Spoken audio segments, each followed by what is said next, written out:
La trappe s'ouvre sur un grenier. Par la lucarne, la lune dessine des ombres.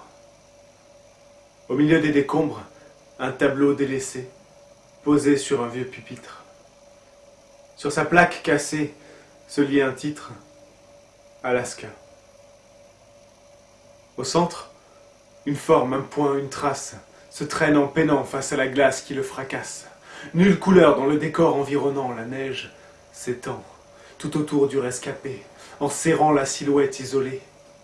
La nuit et les ténèbres peignent les ombres du dessin, comme un prélude à son sombre destin, comme une certitude. C'est une course sans lendemain, solitude sans interlude, le lointain en ligne de mire, en ligne de fuite, pas question de faiblir, de s'endormir, il doit tenir jusqu'à la dernière limite. Sans retourner la tête, il doit tenir avant que son souffle ne s'arrête.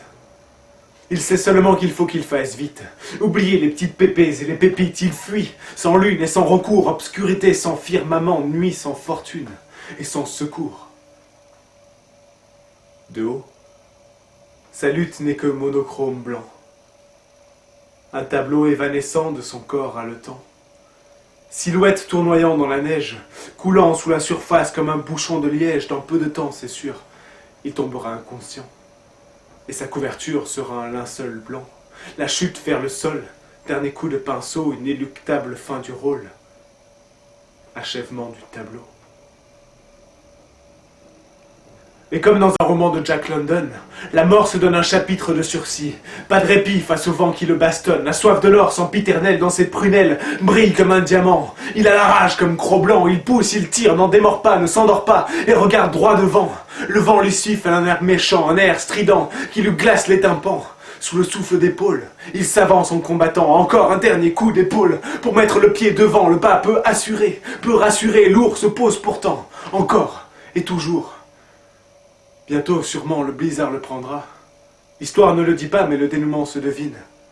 Encore un pas, encore un pas, encore un pas, il ne sait plus pourquoi il est là, pourquoi il se bat, pourquoi il tombe et se relève, pourquoi il n'a pas de trêve, il ne pense plus, c'est vain. Moins 20 degrés Celsius, quelques pas de plus, il ne peut pas aller plus loin. Déjà, il ne sent plus le froid.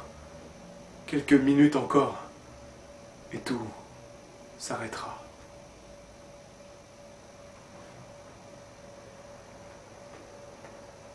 Le tableau se fige lentement, comme pour le laisser souffler un instant.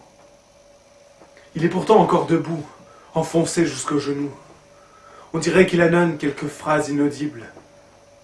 Une prière rapide, jetée au blizzard. Quelques mots de la Bible que le vent lancera au hasard. Il voudrait peut-être être plus pieux, mais lentement son être fait silence. Il ne sait pas si c'est Dieu, mais il sent la fin de son errance. Statue de glace aux allures de fantôme, combattant inconnu mourant dans un psaume. Sous ses yeux gelés dans son écharpe de neige, toute pensée s'est arrêtée. Ne reste qu'une image, celle immaculée de son amour, de son vertige. Au dehors, son corps se durcit et se fige, mais sous ses paupières définitivement closes, une chaleur irréelle remplace le froid. Le givre fond dans un parfum de rose, et les douleurs disparaissent dans le tumulte, là-bas. Les couleurs renaissent en voûte vermeille. Il est à Chartres, au pays des merveilles. À genoux sur un prie-dieu, le cœur en pardon, en levant les yeux devant les cieux qui accueillent ses prières, il se revoit enfant, il se revoit hier. Lentement, le poing s'efface. La neige recouvre ses pas. Loin sous la bourrasque. Très loin. En Alaska.